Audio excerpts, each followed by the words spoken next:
Brett Allen here once again talking Causeway coming to Apple TV. We've been recording so many of these interviews, and finally next week, everybody will get a chance to watch this. We have one of the stars and Tony Award winning actress, Jayne Houdyshell. I'm so excited. I mean, I've been a huge fan forever, so I'm equally and a little bit excited to talk to you. Thank you so much for your time. Thank you, Brett. It's very nice to be here. Yes. Well, let's talk about this movie, which, as I mentioned, will air November 4th. So just right around the corner. I had an opportunity to watch this film a couple times. I don't know. It's almost been a month now. And it is so good. And your character, I mean, your performance in this, as is everybody, is just so phenomenal.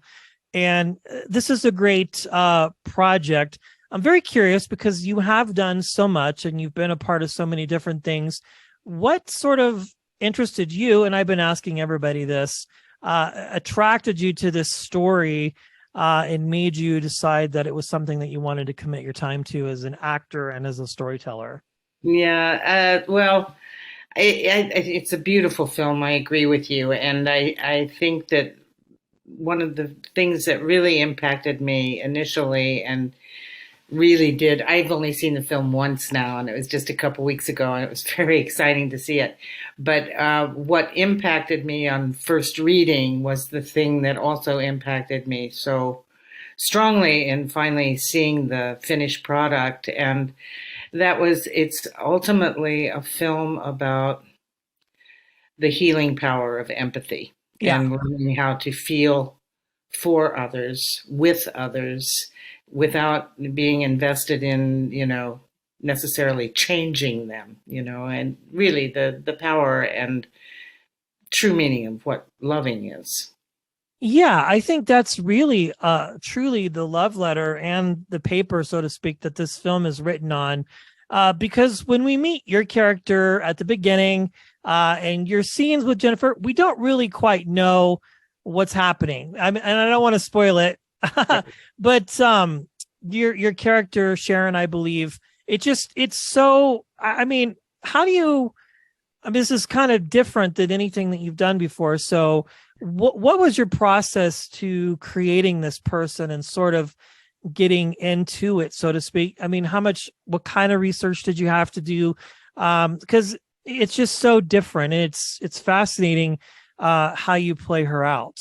Oh, well, thank you. I received a tremendous amount of help from Lila Neugebauer, who had done a lot of research with people who were in the same profession as the character that I play, and that is a rehab specialist, a physical rehab specialist. And but Lila had a wealth of knowledge, as did Jennifer. They had both done very intensive research, and all of their input was invaluable to me, just on a technical level, understanding the nature of the work and the kind of personal investment and boundaries are equally important in terms of the relationship of the therapist to the patient. And we also worked with some physical therapists on site, on set, and having them around was invaluable for me, just watching them work, and so there were a lot of different influences that informed my work and in terms of research and those kinds of things. And they were all on set. They were all available to me on set in the process. But also instinctively as an actress, as I read the screenplay, it just kind of jumped off the page, the kind of necessary emotional components and also the necessary restraint involved in playing a woman who chooses this as a profession, the role I played. And there were clues all over the place in terms of being able to find my way into the character. It was all in the writing as well. Yeah, I think really, I mean, you can have a show, a film or whatever. You can have like A-list, I mean, just the best people, but if the writing and storytelling is not there, I don't know, you might disagree because you're very talented and you're a veteran in this industry, but at least from my perspective, I think that's what really drives a really good story. And of course, we know this is public knowledge based on what trailers and press has already sort of broke on this. She's a veteran, so to speak, and has kind of come back from this world, and she's with you. But when the story starts, you really don't know, and this will air obviously once the film is out. So we're okay with this, I think, but you don't really know who you are or where she is. I mean, I'm thinking, is it a halfway house? I mean, I don't know. You know what I'm saying? Because that was my first instinct. And then I started, as things progress, we kind of get clues as to who you are. Down to the very core of your persona as an actor, are there non-negotiables for you when choosing a project at this point in your long career, as far as what you are looking for, what's important to you, especially in a story like this? Oh, that's an interesting question. I can't say that I have like a checklist of things Okay. that must be in place in order for me to say Of yes. course, yeah. I mean, Generally, my choices in terms of saying yes to things at this point in my life and career is the human being that I'm being asked to portray someone who interests me, number okay. one. And number two, is it someone who's different than someone else that I've played? I've never wanted to be pigeonholed as an actor. Okay. And the reason I love acting is because it's an opportunity to I think, represent a broad spectrum of humanity if we're fortunate enough to get those kinds of jobs. So I'm always looking for something that will take me to a place as an actor that I've never gone before. And that was true in the case of this role as well. I mean, she's very unique being, and I loved being offered the role. It was a privilege to do it, and it was especially a privilege to be able to do it with Jennifer. Yeah, I mean, again, I just find myself rooting for both of you, but in different ways. I'm Yeah. like, she needs to choke this person out because she's not listening, and you're like the kindest and most gracious that you can be, which just is a testament to all of your talent. One last question here. Again, as I mentioned at the top of our conversation, you're a Tony Award winner. You've been a part of some just phenomenal shows on Broadway, off Broadway, all over the place.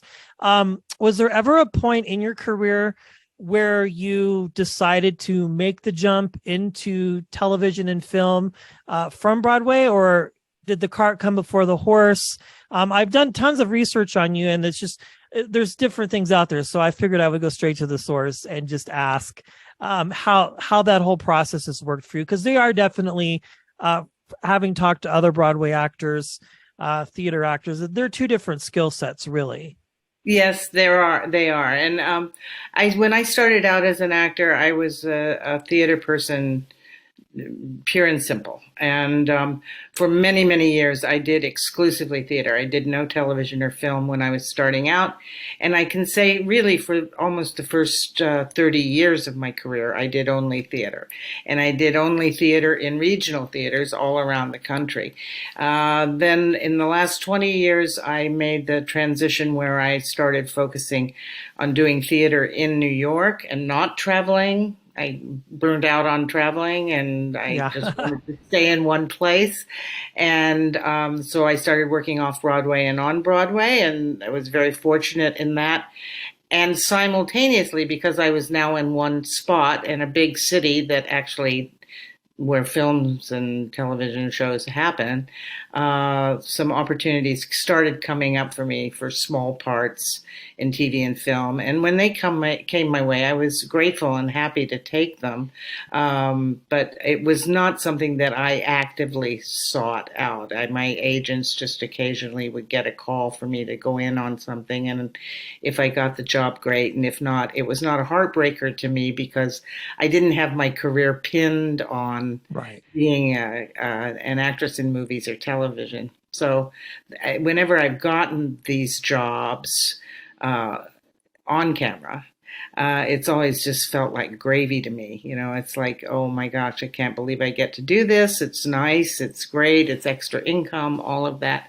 I mean, theater's always and probably always will be kind of the first love and priority in my life. But I've really loved learning more about the on-camera mediums over the last 20 years. Yeah. And I imagine, and I've heard this for others too, that the onstage experience of acting, literally being in the moment in front of an audience without a safety net really has been advice given to other actors who are starting out. Do theater, because that's really where you're going to be able to hone your skill sets. Yeah, the theater nerd in me is geeking out a little bit, I'll be honest. I think that's true. Yeah. Yeah. Well, I love it. Everybody, please be sure to watch Causeway on Apple TV Plus coming November 4th, which is just in about a week.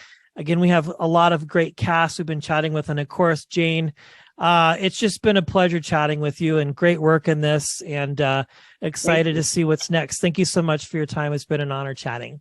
Nice to meet you, Brett. You too.